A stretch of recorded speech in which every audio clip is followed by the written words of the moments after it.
नमस्कार, साई राम। हमारा विषय है हिंदी, कक्षा 7वीं। हमने पिछली तासिका में एक पाठ का आरंभ किया था। पाठ का नाम था जहाँ चाह वहाँ राह। लेखिका है अनुराधा मोहिनी। पाठ का आरंभ करने से पहले हम संक्षिप्त में अनुराधा मोहिनी जी के बारे में एक बार जानकारी वापस लेंगे। हमारे जो लेखिका है वो लेखिका उनका जन्म 21 दिसंबर 1961 नागपुर महाराष्ट्र में हुआ। प्रस्तुत कहानी में लेखिका ने संकल्प शक्ति और उसके समुचित क्रियान्वयन से असंभव काम को हम कैसे संभव करने की प्रेरणा इस पाठ से दी है। बहुत बार ऐसा हुआ है कि यह यशबा गांव है। इस यशबा गांव में जो बच्चे हैं वो पाठशाला जाते हैं। यहाँ पर गांव में ऐसी रचना है, गांव में एक गांव के बीचों बीच एक नाला है। नाले के एक तरफ पाठशाला है और एक तरफ एक बस्ती है जहाँ से भी कुछ बच्चे पाठशाला में पढ़ाई करने के लिए जाते हैं। ये जो नाला पार कर कर उनको उस पाठशाला में जाना पड़ता है। हमेशा बरसात के वक्त उनको बहुत सारी मुश्किलों का सामना करना पड़ता है। बरसात के वक्त नाले में पानी तेज़ी से बढ़ता है और अगर तेज़ बारिश हो तो बहुत तेज़ी से पानी बढ़ने के कारण नाला पूरी तरह से बहकर बहुत तेज़ी से बहता है। इस वजह से कोई भी छोटा बच्चा उससे नाला पार नहीं कर सकता क्योंकि पानी का बहाव बहुत तेज़ होता है। बड़े लोग उनके कंधों तक पानी आता है, वो अपने जानवरों को संभाल कर वो कैसे वैसे मुश्किल से वो नाला पार कर सकते, लेकिन छोटे बच्चों के लिए बहुत ही असंभव है। इस वजह से गांव के ये बच्चे अपनी पाठशाला पहुंच नहीं सकते, इसलिए उनका बहुत सारा नुकसान होता है। पढ़ाई ठीक से नहीं होती और इस वजह से उनके वार्षिक परीक्षा में अच्छे बच्चों के अंक कम आ जाते। यह समस्या है। कक्षा में भी उपस्थिति बहुत कम होती है और ये हमने देखा कि एक बार ऐसा ही हुआ था। तेज़ बारिश की वजह से कक्षा में उपस्थिति कम थी। प्रार्थना भी कक्षा में ली गई थी। गुरुजी ने, शिक्षक ने जब उनका उपस्थिति लेना आरंभ कर दिया तो देखा कक्षा में बच्चे बहुत कम है। तभी गुरुजी ने अनुपस्थिति होने का कारण पूछा। तभी एक लड़के ने कहा कि वही नाला। और यहाँ पर पाठशाला न जाने के कारण दोपहर को जब बारिश कम हो गई तो बच्चे इस बरगद के पेड़ के नीचे आकर बैठे थे और आपस में चर्चा कर रहे थे। उसी वक्त किसी ने कहा, अरे बरगद के पेड़ के नीचे क्यों बैठे हो, यहाँ तो भूत होते। तभी एक लड़की ने जवाब दिया, नहीं बरगद, ये सब हमारी मनगढ़ंत बातें हैं, ऐसा कुछ भी नहीं होता। और उसके बाद वो अपनी उपस्थिति के बारे में चर्चा करने लगे कि ऐसा रहा कि मेरा तो कोई उपस्थिति 14 दिन भी नहीं होगी स्कूल में, और एक लड़की ने कहा कि मेरी 14 दिन की अनुपस्थिति लग गई। बच्चे अपनी पढ़ाई को लेकर बहुत चिंतित थे और उस पर विचार विमर्श कर रहे थे। आगे देखेंगे कि बच्चों ने क्या सोचा। ठीक है, चलिए।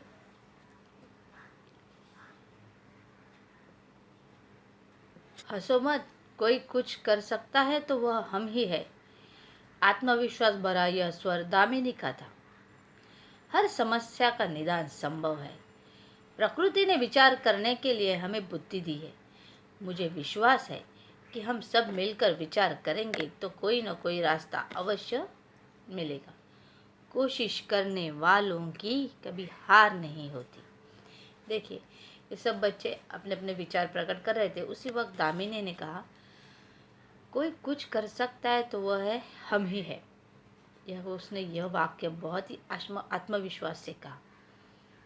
हर समस्या का निदान संभव है। दुनिया में ऐसी कोई समस्या नहीं है जिसका निदान न हो सके। मनुष्य बहुत ही बुद्धिमान प्राणी है और हर समस्या से के ऊपर कुछ न कुछ निदान निकाल ही लेता है। प्रकृति ने विचार करने के लिए हमें बुद्धि दे, इसलिए मनुष्य प्राणी सभी प्राणियों से अलग है। अपनी बुद्धि के जोर पर उसने क्या क्या नहीं खोज निकाला। पहले के ज़माने का मानव और अभी के मानव, उन्होंने अपनी बुद्धि के बल पर बहुत सारे वैज्ञानिक संशोधन करके अपना जीवन सुखकर बनाया।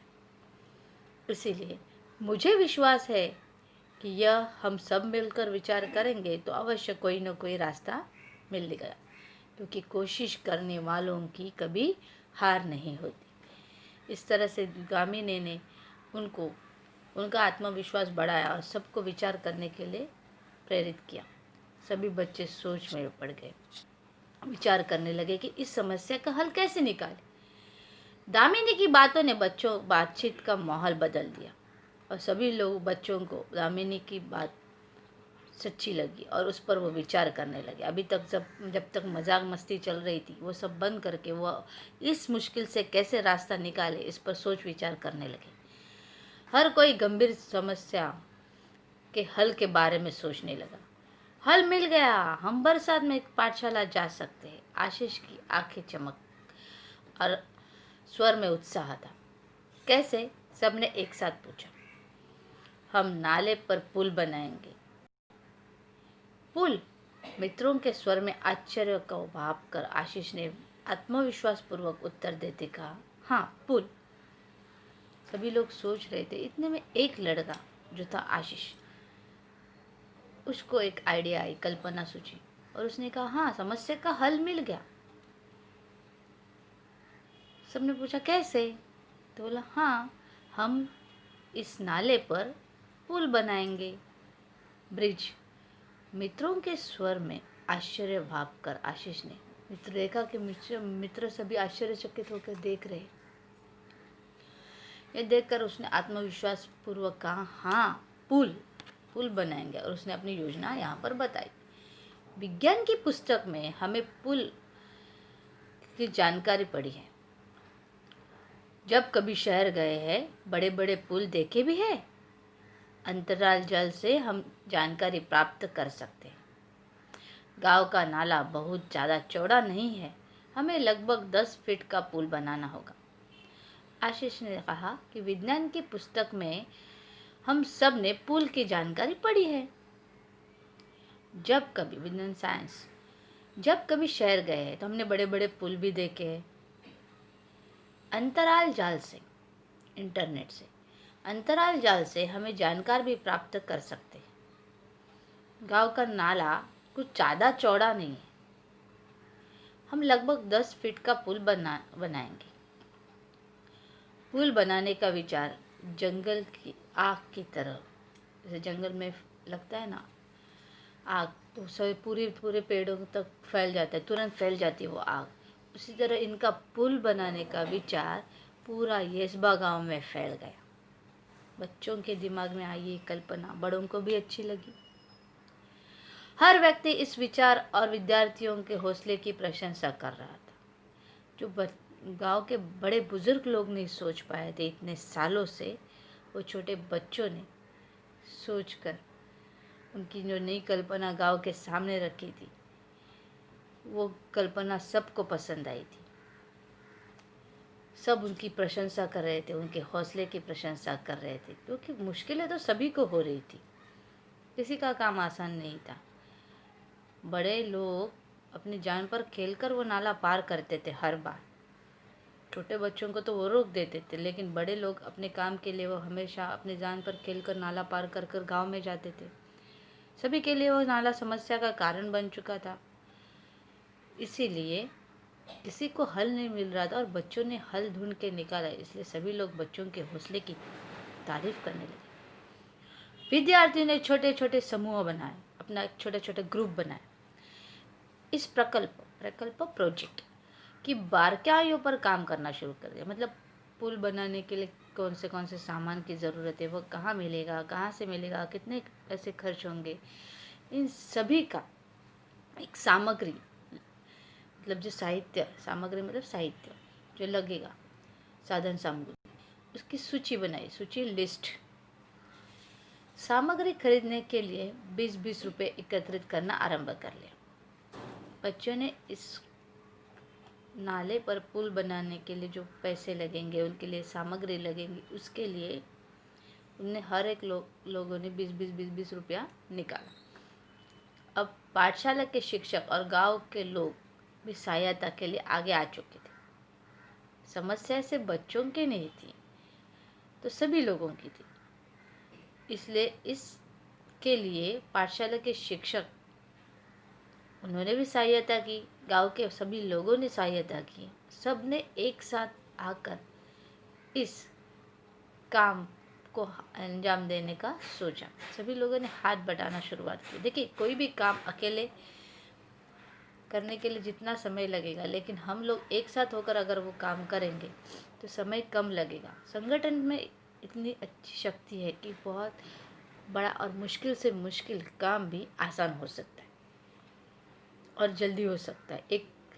एक आदमी एक एक काम 10 दिन करता रहेगा और वही 10 आदमी वह काम एक दिन में भी मिलकर कर सकते हैं। एकत्रित होना एकता में बहुत बड़ा बल है। ये बहुत सारी कहानियों से तो आपने देखा ही होगा। यहाँ पर उन्होंने एकता की शक्ति अपनाई, संगठन शक्ति, एक साथ मिलकर काम करने की। देखते देखते सामग्री के लिए आवश्यक राशि जमा हो गई। तो सामग्री के लिए जितनी आवश्यक राशि थी वो सभी लोगों ने थोड़ा थोड़ा पैसा दिया और सभी लोगों ने इसमें हाथ बढ़ाने के कारण सभी लोगों से आया हुआ पैसा, उस पैसे से बहुत बड़ी राशि जमा हो गई, जिससे पुल आसानी से बन सकता है।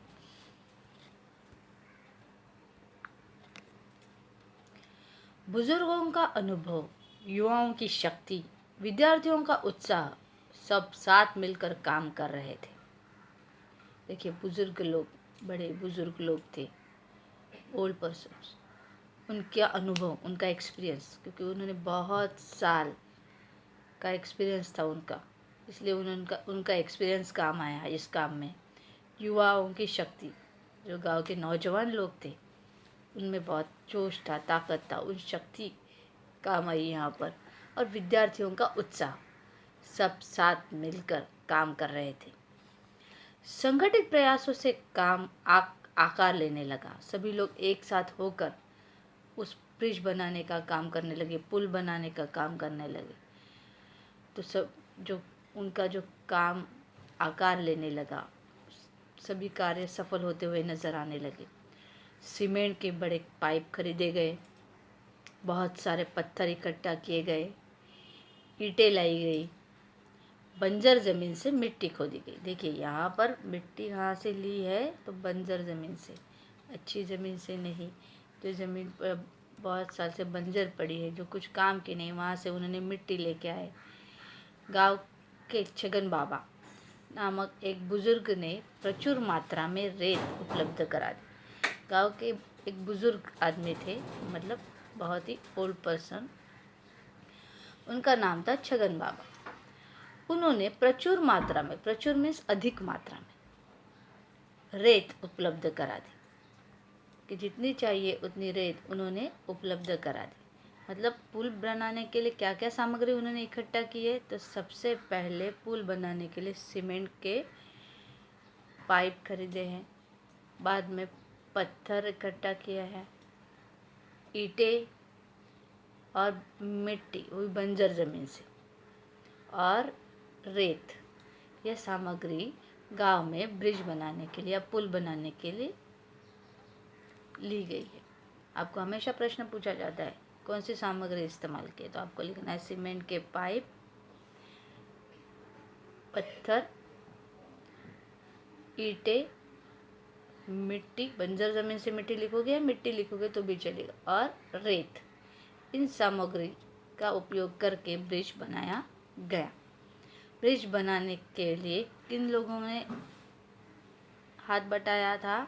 ब्रिज बनाने के लिए बुजुर्ग का अनुभव, बराबर ना, और युवाओं की शक्ति और विद्यार्थियों का उत्साह, ये मिलकर सभी लोग ब्रिज बनाने के काम में जुट गए थे।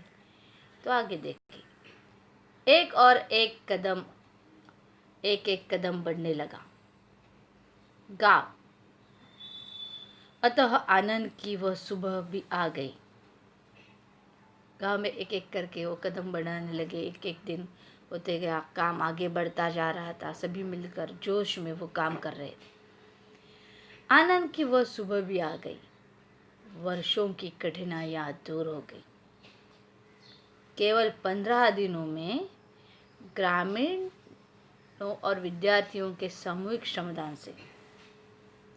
ग्रामीणों मतलब गांव वालों के और विद्यार्थियों के सामूहिक श्रमदान किया था उन्होंने, मेहनत की थी, उसके बदले किसी भी तरह का मुबादला नहीं चाहा था। श्रम का दान किया था। लोग पैसों का दान करते हैं, लोग कपड़ों का दान करते हैं, यहाँ लोगों ने अपने श्रम कष्ट दान करके गांव के लिए सुविधा दी थी। ये भी बहुत बड़ा दान होता है। देखिए, दूसरों के लिए काम आना, अपना श्रम करना और उससे कुछ अच्छा बनाना। बहुत सारे श्रमदान योजना के कारण आजकल बहुत सारे गांव में छोटे छोटे काम श्रमदान योजना के अंतर्गत किए जाते हैं। गांव के सभी लोग इकट्ठा होते हैं और अपने गांव के लिए जो सुविधा चाहिए वो बनाने की कोशिश करते हैं। मतलब श्रमदान योजना का स्वच्छ अभियान करते हैं। श्रमदान योजना से वो गांव में डैम बनाने का काम करते हैं। श्रमदान योजना से वो गांव में रास्ते बनाने का काम करते हैं छोटे छोटे। तो इस तरह से श्रमदान योजना से वो कहीं कुआं खोदने का काम करते हैं और इस वजह से अपने गांव में सुविधा जो प्राप्त होती है प्राप्त करनी है वो खुद ही अपने श्रमदान, वहाँ से मजदूर बुलाओ, उनको पैसा दो। तो ऐसा करने के बजाय गांव में आजकल बहुत सारे गांव में लोग एक दिन इकट्ठा होते हैं और अगर वो उन्हें रास्ता बनाना है, कच्ची सड़क बनानी है या कोई बांध बांधना है या कोई छोटा सा कुआं खोदना है या तालाब छोटा सा पानी जमा करने के लिए खोद के रखना है या कुछ अन्य समस्या है, तो वो करने के लिए बाहर से मजदूर बुलाओ, उनको उनके लिए राह देखो, उनको पैसा दो। उसके बजाय गांव के जो नौजवान है होते हैं और अच्छे लोग जो काम कर सकते हैं वो इकट्ठा होकर श्रमदान के माध्यम से यह काम पूरा करते। तो गांव में सुविधा भी हो जाती है और किसी को पैसा देने की ज़रूरत नहीं पड़ती। तो इसी तरह उन्होंने भी श्रमदान करके, सामूहिक श्रमदान करके पुल बनाया था। पूरे गांव के लिए अद्भुत उपलब्धि थी। बहुत सारे इतने मुश्किलों से गुजर रहे थे, लेकिन आज जब वो पुल बना तो उनकी मुश्किलें दूर हो गई। सभी ने एकता, संगठन, यूनिटी और एक साथ आकर मिलकर काम करना और श्रम का दान करने का महत्व समझ में आया था सभी को। बरसात में इस बार भी नाले में पानी भरा था और विद्यार्थी हंसते खेलते पुल से पाठशाला की राह जाने लगे। पुल भी विद्यार्थियों के हौसले को दाद देता, मानो मन ही मन कह रहा था, जहाँ चाह वहाँ राह। जुई ने अपने बड़े भाई की सहायता से पुल का उद्घाटन का वृत्तांत बनाया और संगणक की सहायता से शिक्षा निरीक्षक के सामने प्रस्तुत किया। जो ये उन्होंने काम किया था, उस पुल के वृत्तांत लेखन करते हैं ना, बात में लेखन, वृत्तांत लेखन, उससे जुई ने इस पूरी घटना का एक वृत्तांत बनाया और कंप्यूटर संगणक की सहायता से पीपीटी प्रेजेंटेशन बनाकर उसने अपने निरीक्षक के सामने प्रस्तुत कर दिया था। देखिए, यहाँ पर पुल का उद्घाटन का दृश्य है। यह नाला है, नाले पर पुल बनाया गया है। सभी गांव वाले लोग वहाँ पर जमे हैं, बच्चे भी हैं और एक आदमी जो जुई का भाई है वह जो एक आदमी है वो पुल का उद्घाटन कर रहा है। तो इसी तरह से बच्चों की मेहनत, हौसला और उनकी तरकीब की वजह से उन्होंने पुल बनाने की कल्पना सच्चाई में लाई। सिर्फ सोचा नहीं पुल बनाना चाहिए, उस पर काम भी किया और वो करके भी लिया तुरंत, ताकि अगले साल उन्हें उस मुश्किलों का सामना न करना पड़े। और उन्हें वो अपने लिए ही नहीं किया था, उनके आने वाले बहुत सारी पीढ़ियों के लिए वो काम आया था। तो इस प्रकार उनकी इन बच्चों के वजह से गांव के लोगों का जीवन सुखकर हो गया था। आने वाले बहुत सारे बच्चे, जो आने वाले आगे की पीढ़ी वाले बच्चे आसानी से अभी वो पाठशाला जा सकेंगे। किसी के काम में कोई रुकावट नहीं होगी। यह सिर्फ हुआ था इन बच्चों के हौसले की वजह से। इन बच्चों ने जो संकल्प किया था वो पूरा करने के लिए वो एक होकर संगठन से उन्होंने काम करना आरंभ किया था, मेहनत करना आरंभ किया था। जो उन्होंने संकल्प किया था उसको आधे में छोड़कर वो भागे नहीं थे, उसको पूरा करके वो आगे बढ़े। इस पर आधारित जो उत्तर है आप लिख लीजिए। शब्दार्थ पहले लिख लीजिए। लांगना पार करना, असर, परिणाम, बकवास, व्यर्थ की बातें, निदान, समाधान, माहौल, वातावरण, हल, निराकरण, भापना, अंदाज लगाना, हौसला, हिम्मत, राशि, धन, प्रचुर, अधिक। ये अपने आपके पास नोटबुक है, उसमें आपको लिख के रखना है। कहावत है, उस कहावत को लिखिए, जहाँ चाह वहाँ राह, इच्छा होने पर मार्ग मिलता है। इसी तरह से शब्दार्थ आपको लिख कर रखना है। इस पर आधारित एक क्वेश्चन लेंगे हम, और बाकी के हम असाइनमेंट में और रिटर्न वर्क में देंगे। किसने किससे कहा है? आज इतने विद्यार्थियों के अनुपस्थित रहने का क्या कारण है? शिक्षक ने विद्यार्थियों से पूछा। जब कभी शहर गए हैं तो बड़े बड़े पुल देखे भी हैं? आशीष ने अपने दोस्तों से कहा। जब कभी शहर गए हैं, बड़े बड़े पुल देखे भी हैं? आशीष ने अपने दोस्तों से कहा। इस तरह से यह पाठ हमें यह बताता है कि संगठन में सबसे बड़ी शक्ति है, और जो भी अगर हम संकल्प करेंगे उसे पूरा करने तक हमें पीछे हटना नहीं पड़ा, चाहे कितनी भी मुश्किलें आए। अगर कोई बात करने की सोची है तो उसको पूरा करके ही रखना है। जहाँ इच्छा होती है वहाँ पर मार्ग अपने आप निकल आता है। इस तरह से यह पार्ट यही ख़त्म हो गया। इसके ऊपर के जो क्वेश्चन आंसर से हम जल्दी ही देंगे। इसके नीचे जो एक गूगल फॉर्म है वो आपको सबमिट करना है। उसके प्रश्नों के उत्तर हल करके शब्दार्थ नोटबुक में लिख के रखना है अच्छे से। आगे आने वाली परीक्षा में आपको उसका उपयोग ज़रूर होगा। आज हम यही रुकते हैं, फिर मिलेंगे अपने नए तासिका में। धन्यवाद।